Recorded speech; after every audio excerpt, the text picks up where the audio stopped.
ನಾನು ಕಳೆದ 34 ವರ್ಷಗಳಲ್ಲಿ ನೂರಾರು ಪ್ರಕರಣದಲ್ಲಿ ಸಾಕ್ಷಿಯಾಗಿ, ದೂರುದಾರನಾಗಿ, ಪಂಚನಾಮೆಯ ಪಂಚರಲ್ಲಿ ಒಬ್ಬನಾಗಿ ಹೋಗಿ ನಮ್ಮ ಕೆಲಸಗಳನ್ನ ಮಾಡಿ ಬಂದಿದ್ದೇವೆ.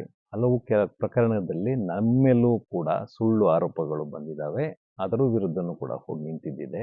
ಕಟಕಟೆಗಳು ಬೇರೆ ಬೇರೆ, ಸಾಕ್ಷಿಗಳು ಹೇಳೋ ಕಟಕಟೆ ಬೇರೆ, ಇನ್ನೊಂದು ಆರೋಪಿಗಳು ನಿಂತ್ಕೊಳ್ಬೇಕಾದಂಥ ಕಟಕಟೆ ಬೇರೆ ಅಷ್ಟೇ. ಆದರೆ ನನ್ನ ಬಾಧಿಸ್ತಾ ಇದ್ದಂಥದ್ದು ಏನು ಅಂತಂದರೆ, ಕೆಲವು ಕಡೆ ನಮಗೆ ನಮ್ಮ ಮನಸ್ಸಿಗೆ ವಿರುದ್ಧವಾಗಿ ಪ್ರಮಾಣ ವಚನವನ್ನು ಬೋಧಿಸುವಂಥದ್ದಾಗ್ಬಿಡುತ್ತೆ. ದೇವರ ಹೆಸರಿನಲ್ಲಿ ಸತ್ಯವನ್ನೇ ಹೇಳುತ್ತೇನೆ, ಸತ್ಯವನ್ನು ಬಿಟ್ಟು ಬೇರೊಂದು ಹೇಳುವುದಿಲ್ಲ, ನಾನು ಹೇಳುವುದಲ್ಲ ಸತ್ಯ, ಇದನ್ನು ಹೇಳಲೇಬೇಕು. ಇದರ ವಿರುದ್ಧ ನಾವು ಬಹಳಷ್ಟು ಕಡೆ ನಮ್ಮ ಒಂದು ಪ್ರೊಟೆಸ್ಟನ್ನು ಮಾಡಿದ್ದೀವಿ. ಕೆಲವು ಕಡೆ ಕೆಲವು ಕೋರ್ಟ್ಗಳು ಒಪ್ಕೊಂಡಿದ್ದಾವೆ. ಹೈಕೋರ್ಟ್ನಲ್ಲೂ ಕೂಡ ನಾನು ರಾಷ್ಟ್ರದ ಸಂವಿಧಾನದ ಹೆಸರಿನಲ್ಲಿ ಪ್ರಮಾಣ ಮಾಡಿ ಸತ್ಯವನ್ನೇ ನುಡಿಯುತ್ತೇನೆ ಅಂತಲೇ ಹೇಳಿರ್ತೀನಿ. ಅದನ್ನು ಕೆಲವರು ಒಪ್ಕೊಂಡಿದ್ದಾರೆ. ಇತ್ತೀಚೆಗೆ ಒಂದು ಸಣ್ಣ ಕಹಿ ಘಟನೆ ನನಗೆ.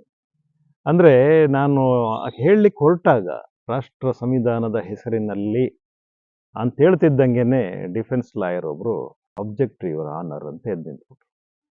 ಆಮೇಲೆ ಇಲ್ಲ ಸಾಕ್ಷಿಗಳು ದೇವರ ಹೆಸರಿನಲ್ಲೇ ಪ್ರಮಾಣ ತಗೊಳ್ಬೇಕು, ಇಲ್ದಿದ್ರೆ ಅದನ್ನ ಕನ್ಸಿಡರ್ ಮಾಡಕ್ಕೆ ಬರಲ್ಲ ಅಂತಾರೆ.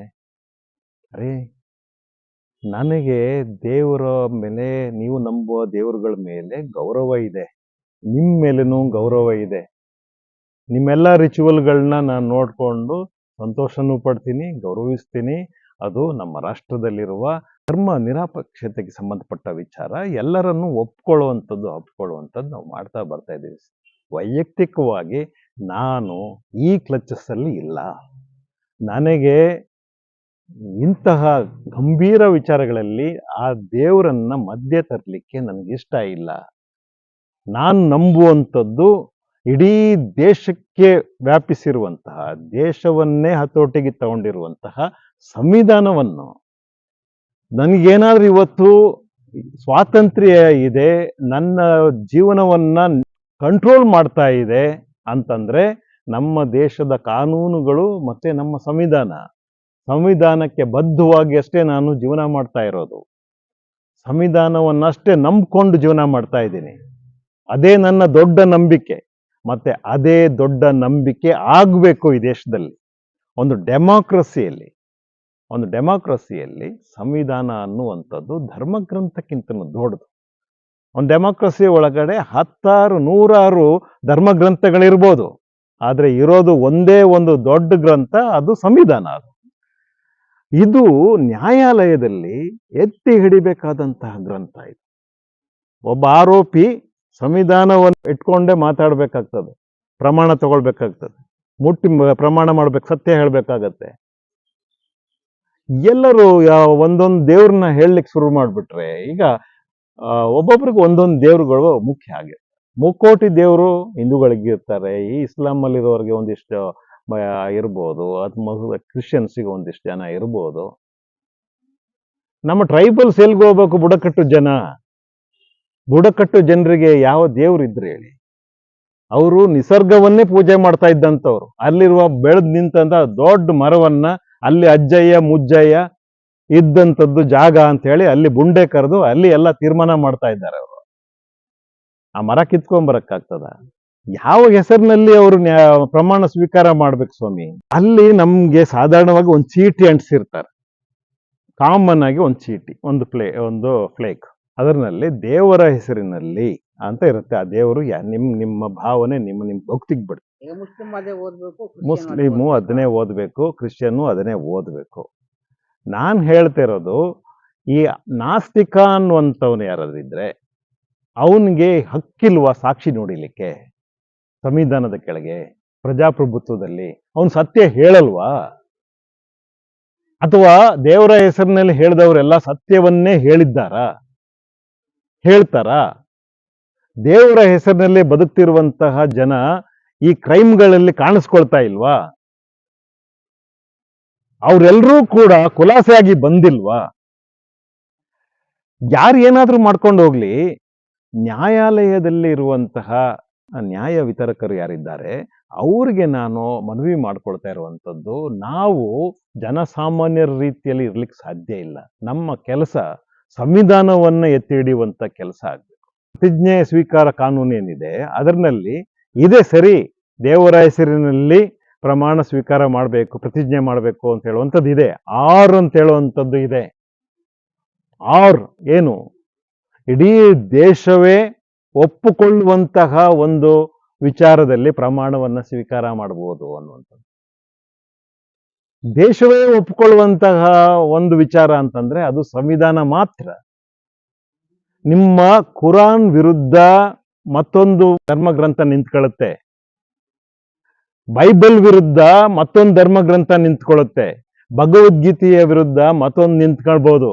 ಆದ್ರೆ ಸಂವಿಧಾನದ ವಿರುದ್ಧ ಈ ಎಲ್ಲಾ ಗ್ರಂಥಗಳು ತಲೆಬಾಗ್ಬೇಕಾಗ್ತದೆ. ಇದನ್ನ ನಾವು ಇವತ್ತು ಮಾಡಲಿಲ್ಲ ಅಂತಂದ್ರೆ ನಾವು in which state we are living in ನನಗನ್ನಿಸ್ತಾ ಇರುವಂಥದ್ದು. ನಮ್ಗೆ ಕಂಪೆಲ್ ಮಾಡುವಂಥದ್ದು ಇದೆಯಲ್ಲ, ಇಲ್ಲ ನೀವು ದೇವರ ಹೆಸರಿನಲ್ಲಿ ತಗೊಳ್ಳಿಲ್ಲ ಅಂತಂದ್ರೆ ನಿಮ್ಮನ್ನ ಸಾಕ್ಷಿಯಾಗಿ ಪರಿಗಣಿಸ್ಲಿಕ್ಕೆ ಬರೋದಿಲ್ಲ ಅಂತ ಅಂದ್ಬಿಟ್ರೆ what does it mean? It's a compulsion. Out of compulsion I have to give my witness in the witness box. ನಿಮ್ಮ ಅನುಭವದ ಪ್ರಕರಣ ಹೇಗೆ ಅಂತ್ಯ ಕಾಣ್ತದೆ? ಇಲ್ಲ, ಅಲ್ಲಿ ಅದನ್ನ ಅವರು ನಾನು ಹೇಳಿದ್ದನ್ನೆಲ್ಲವನ್ನು ಕೂಡ ದಾಖಲಿಸಿದ್ದಾರೆ, ಅದನ್ನೆಲ್ಲ ದಾಖಲಿಸ್ಕೊಂಡಿದ್ದಾರೆ. ಅವ್ರಿಗೆ ಅನ್ಸಿರ್ಬೋದು ಹೌದಲ್ವಾ ಅಂತ. ಆದ್ರೆ ಒಂದು ಸರಿಯಾದ ಸ್ಟ್ಯಾಂಡ್ ತಗೊಳ್ಬೇಕು. ಇದು ಅವರ ವಿವೇಚನೆಗಳಿಗೆ ಬಿಟ್ಟಂತ ವಿಚಾರವೂ ಕೂಡ. ನ್ಯಾಯಾಧೀಶರ ವಿವೇಚನೆಗೆ ಡಿಸ್ಕ್ರಿಷನ್ ಪವರ್ ಅಂತ ಹೇಳೋದು ಇರುತ್ತೆ, ಆಕ್ಟ್ ಮಾಡಬೇಕು. ಇಲ್ಲಿ ಮಕ್ಕಿಯಲ್ಲಿ ಇದ್ದಿದ್ನ ಓದ್ಲಿಕ್ಕೆ ನ್ಯಾಯಾಧೀಶರಲ್ಲ. ಲಾ ಅನ್ನುವಂಥದ್ದು ಏನ್ ಬರೆದಿದ್ದಾರೆ ಆ ವಾಕ್ಯಗಳ ನಡುವೆ ನ್ಯಾಯ ಇರುತ್ತೆ. Justice lies in between those lines. ಇನ್ನೆಲ್ಲೋ ವರ್ಡ್ಗಳಲ್ಲಿ ಸಿಗಲ್ಲ. ವಿವೇಚನೆ ಅನ್ನುವಂಥದ್ದು ಕೆಲಸ ಮಾಡಬೇಕಾಗ್ತದೆ. ಇಲ್ಲಿ ಪ್ರತಿಯೊಬ್ಬರಿಗೂ ಒಂದು ಹಕ್ಕಿದೆ, ಒಂದು ಮಾನ್ಯತೆ ಇದೆ, ಒಂದು ಘನತೆ ಇದೆ. ನಾನು ಅಕ್ಯೂಸ್ಡ್ ಅಲ್ಲ, ನಾನು ಅಕ್ಯೂಸ್ಡಿಗೂ ಹಕ್ಕಿದೆ. ಇವತ್ತಿನ ಸ್ಥಿತಿಯಲ್ಲಿ ಅಕ್ಯೂಸ್ಡ್ಗಿಂತನೂ ಕನಿಷ್ಠ ಆಗ್ಬಿಟ್ರೆ ಒಬ್ಬ ದೂರುದಾರ, ಒಬ್ಬ ಸಾಕ್ಷಿ, ನಮ್ಮ ವಿಕ್ಟಿಮ್ಸ್ ಪ್ರೊಟೆಕ್ಷನ್ ಪ್ರೋಟೋಕಾಲ್ ಎಲ್ಲ ಹೋಗುತ್ತೆ ರೀ. ನಮ್ಮನ್ನ ಘನತೆಯುಕ್ತವಾಗಿ ಕರ್ಕೊಂಡು ಬರಬೇಕು, ಘನತೆಯುಕ್ತವಾಗಿ ನಡೆಸ್ಕೋಬೇಕು. ನನಗೆ ಅವತ್ತಿನ ಏನು ಲಾಸ್ ಇದೆ ಅದನ್ನು ತುಂಬಿಕೊಡ್ಬೇಕು. ನ್ಯಾಯಿಕ ವ್ಯವಸ್ಥೆ ತುಂಬಿಕೊಡ್ಬೇಕು. ಇವತ್ತೆಲ್ಲಿ ನಡೆಯುತ್ತೆ? ಹಿಂಗ್ ಮಾಡಿದ್ರೆ ಯಾರು ಸಾಕ್ಷಿಗಳಾಗ್ತಾರೆ ಹೇಳಿ? ಒಂದು ಅಪರಾಧದ ವಿರುದ್ಧ ಯಾರು ಸಾಕ್ಷಿಯಾಗಿ ನಿಲ್ತಾರೆ? ದೂರು ಕೊಡಕ್ಕೆ ಯಾರು ಹೋಗ್ತಾರೆ? ನಾನು ನಾಸ್ತಿಕ ಅಂತ ಹೇಳೋದಕ್ಕಿಂತನೂ ಹೆಚ್ಚಾಗಿ ನನಗೆ ಬೇಕಾಗಿರುವಂಥದ್ದು ಇವತ್ತು ಒಂದು ಕಾನ್ಸ್ಟಿಟ್ಯೂಷನಲ್ ಆಗಿ ನಡ್ಕೊಳ್ಳುವಂತಹ ರೀತಿ, ಈ ದೇಶ ಮುಂದುವರಿಯುವ ರೀತಿ, ಒಂದು ಬದಲಾವಣೆ ತರಬೇಕು ಅಂತ ಹೇಳುವಂತ ಒಂದು ಹಠಕ್ಕೆ ಬಿದ್ದಂಥವರಲ್ಲಿ ನಾನು ಒಬ್ಬ. ಯಾವ ಧರ್ಮದ ವಿರುದ್ಧ ಅಲ್ಲ, ಯಾವ ದೇವರುಗಳ ವಿರುದ್ಧನೂ ಅಲ್ಲ. ಅವರವರ ಮನೆ ಒಳಗಡೆ ಇರಬೇಕಾದಂತಹ ದೇವರು, ಅವರವರ ಮನೆ ಒಳಗಡೆ ಇರಬೇಕಾದಂತಹ ಜಾತಿ ಇವತ್ತು ನ್ಯಾಯಾಲಯದ ತನಕ ಬಂದ್ಬಿಟ್ರೆ ಹೇಗೆ? ಹಾಗೆ ನೋಡಿದ್ರೆ ನ್ಯಾಯಾಲಯದಲ್ಲಿ ಪ್ರತಿಯೊಬ್ಬರಿಗೂ ಒಂದೊಂದು ದೇವಸ್ಥಾನ ಕಟ್ಟಕ್ಕಾಗತ್ತಾ? ಆ ಒಂದು ಸಮುಚ್ಚಯದೊಳಗಡೆ ಒಬ್ಬೊಬ್ಬ ದೇವರಿಗೆ ಒಂದೊಂದು ಗುಡಿ ಕಟ್ಕೊಳ್ಳುವಂಥದ್ದು, ಪೂಜೆ ಮಾಡುವಂಥದ್ದು, ಪ್ರಸಾದ ಹಂಚುವಂಥದ್ದು, ಚರ್ಚ್ಗೆ ಒಂದು ಚರ್ಚ್ ಕಟ್ಬಿಡೋದು, ಮಸೀದಿ ಕಟ್ಬಿಡೋದು, ಇವೆಲ್ಲ ಮಾಡ್ಲಿಕ್ಕಾಗತ್ತಾ? ಇದೇ ಕಟ್ಕೊಂಡು ಕೂತ್ಕೊಂಡ್ರೆ ನ್ಯಾಯ ಹೆಂಗ್ ಕೊಡಕ್ ಸಾಧ್ಯ? ನ್ಯಾಯ ಅನ್ನುವಂಥದ್ದು ನಮ್ಮ ಸಂವಿಧಾನದ ಒಂದು ಪ್ರತಿಫಲನೆ. ಪ್ರತಿಫಲಿಸ್ಬೇಕು. ನ್ಯಾಯ ಅನ್ನುವಂಥದ್ದು ನಮ್ಮ ಸಂವಿಧಾನದ ಆಶಯಗಳು. ಅದು ಪ್ರತಿಫಲಿಸದೆ ಹೋದ್ರೆ ದೇವ್ರ ಹೆಸರು ಅಂತಂದ್ರೆ ಯಾವ ದೇವ್ರನ್ನ ನೀವು ನಂಬೋದು? ತಮಾಷೆಯಾಗಿ ಹೇಳ್ಬೋದಾದ್ರು, ಗಂಭೀರವಾಗಿ ಹೇಳೋದು 2 ಪ್ರಕರಣ ಹೇಳ್ತೀನಿ. ನಮ್ಮಲ್ಲಿ ಪೋಕ್ಸೋ ಹೆಣ್ಣುಮಗಳು ಒಬ್ಳು ಪ್ರೆಗ್ನೆಂಟ್ ಆಗಿ ಬಂದಿದ್ಳು, 6 ತಿಂಗಳು ಗರ್ಭಿಣಿಯಾಗಿ ಬಂದಿದ್ದಾಳೆ. ಆಕೆ ಪದೇ ಬೈತಾ ಇದ್ಲು ಅವಳು. ಯಾರನ್ನ? ಅವ್ರ ಅಪ್ಪನ್ನಲ್ಲ, ದೇವ್ರನ್ನ. ಆ ಹಾಳು XYZ ದೇವ್ರು ಇದ್ದಿದ್ದಿದ್ರೆ ನನಗೆ ಯಾಕೆ ಸರ್ ಹಿಂಗಾಗ್ತಿತ್ತು, ನನ್ಗೆ ಯಾಕೆ ಕಣ್ಣ ಹಿಂಗಾಗ್ತಿತ್ತು? ನಮ್ಮಂತ ಬಡವರಿಗೆ ಇಲ್ಲ. ಅವನೇನಿದ್ರು ಶ್ರೀಮಂತರಿಗಿದ್ದಾನೆ ಅಂತ ಆ ಹೆಣ್ಣು ಮಗಳು ಹೇಳ್ತಾರೆ. ಅವರು ಕೂಡ ಆಸ್ತಿಕರ ವಂಶದಲ್ಲೇ ಹುಟ್ಟಿ ಬೆಳೆದಂತ ಹೆಣ್ಣುಮಗಳು. ದೇವ್ರನ್ನ ಹೀನಮಾಯಮಾನವಾಗಿ ಬೈದಾಕಿದ್ಲು. ತನಗಾದಂಥ ದುಸ್ಥಿತಿ. ಅಂತ ಒಂದು ಹೆಣ್ಣುಮಗಳನ್ನ ಕಟಕಟಲ್ಲಿ ನಿಲ್ಲಿಸಿ ಆ ಒಂದು ಬೋರ್ಡ್ ಕೊಟ್ರೆ ಅವಳು ಯಾಕ್ರಿ ನಾನು ತಗೋಬೇಕು, ದೇವರ ಹೆಸರಿನಲ್ಲಿ ಪ್ರಮಾಣ. ಅವರ ನೋವು, ಅವರ ಭವಣೆ, ಅವರ ಬಾಳು, ಅವರ ನಂಬಿಕೆ ಅದು. ಅದೇ ರೀತಿ ಇನ್ನೊಬ್ಬ ಮಹಾನ್ ಕ್ರೂಕ್ ಇದ್ದಾನೆ ಅಂತಾನೆ ಅಂದ್ಕೊಳ್ಳಿ. ಮಹಾನ್ ಕ್ರೂಕ್, ಸುಳ್ಳುಗಾರ, ಸುಳ್ಳು ಸಾಕ್ಷಿ, ಅವನು ಸುಳ್ಳು ಹೇಳಬೇಕು. ಅವನು ಬೇರೆ ಧರ್ಮದ ಗ್ರಂಥವನ್ನ ತನ್ನಿ ನಾನು ಅದ್ರ ಮೇಲೆ ಪ್ರಮಾಣ ಮಾಡಿ ಹೇಳ್ತೀನಿ ಅಂತಂದ್ರೆ ಏನ್ ಮಾಡ್ತೀರಾ? ಅದು ಹೇಳಲಿಕ್ಕೆ ಅವನಿಗೆ ಅವಕಾಶ ಇದೆಯೋ ಇಲ್ವೋ? ಈ ದೇಶದಲ್ಲಿ ರೈಟ್ ಟು ರಿಲಿಜನ್, ನೀವು ಏನಾದರೂ ಪ್ರಾಕ್ಟೀಸ್ ಮಾಡಿ, ಯಾವ ರಿಲಿಜಿಯಸ್ ಇದನ್ನಾದ್ರೂ ಪ್ರಾಕ್ಟೀಸ್ ಮಾಡ್ಬೋದು. ನಾನು ಸ್ಟ್ಯಾನ್ಲಿ ಅಂತ ಹೇಳಿದ ತಕ್ಷಣ ನೀವು ಕ್ರಿಶ್ಚಿಯನ್ ಅಂತ ಹೇಳಕ್ಕಾಗತ್ತಾ? ಅಥವಾ ಸತ್ಯಲಿಂಗರಾಜು ಅಂತ ಅಂದ ತಕ್ಷಣ ನಾನು ಹಿಂದೂ ಅಂತ ಡಿಕ್ಲೇರ್ ಮಾಡೋಕ್ಕಾಗತ್ತಾ? ನಿಮ್ಮ ಭಾವನೆಗಳೇ ಬೇರೆ ಇದೆ, ನಿಮ್ಮ ನಂಬಿಕೆಗಳೇ ಬೇರೆ ಇರ್ಬೋದು. ನೀವು ಸತ್ಯಲಿಂಗರಾಜ ಆಗಿದ್ದುಕೊಂಡೇ ನೀವು ನಮಾಜ್ ಮಾಡ್ತಾ ಇರ್ಬೋದು, ಯಾರಿಗೆ ಗೊತ್ತು? ನಾವು ಕೇಳಕ್ಕೆ ಯಾರು? ಇದನ್ನ ಕೇಳಬಾರ್ದು ಅಂತಾನೆ ಕೋರ್ಟ್ ಹೇಳುವಂಥದ್ದು ಅಥವಾ ಸಂವಿಧಾನ ಹೇಳುವಂಥದ್ದು. ಸೊ ಇಲ್ಲಿ ಈ ಓಬಿರಾಯನ್ ಕಾಲದ್ದು ಏನಾದರೂ ಇದ್ರೆ ಅದನ್ನ ಅಮೆಂಡ್ಮೆಂಟ್ ಮಾಡಬೇಕು. ಎಲ್ಲರಿಗೂ ಒಂದು ರೀತಿ ಉಸಿರು ಕಟ್ಟುವಂತಹ ಒಂದು ವಾತಾವರಣ ಇರಬಾರ್ದು. ನನ್ನ ಒಂದು ಅಸ್ತಿತ್ವ, ಅಸ್ಮಿತೆ ಎಲ್ಲೋ ಒಂದು ಇಕ್ಕಟ್ಟಲ್ಲಿದೆ ಅಂತ ಅನಿಸಬಾರ್ದು. ಇದು ಬಹಳ ಕಷ್ಟಪಟ್ಟು ಬೆಳೆಸ್ಕೊಂಡು ಬಂದಂತಹ ರೀತಿ ನೀತಿಗಳು.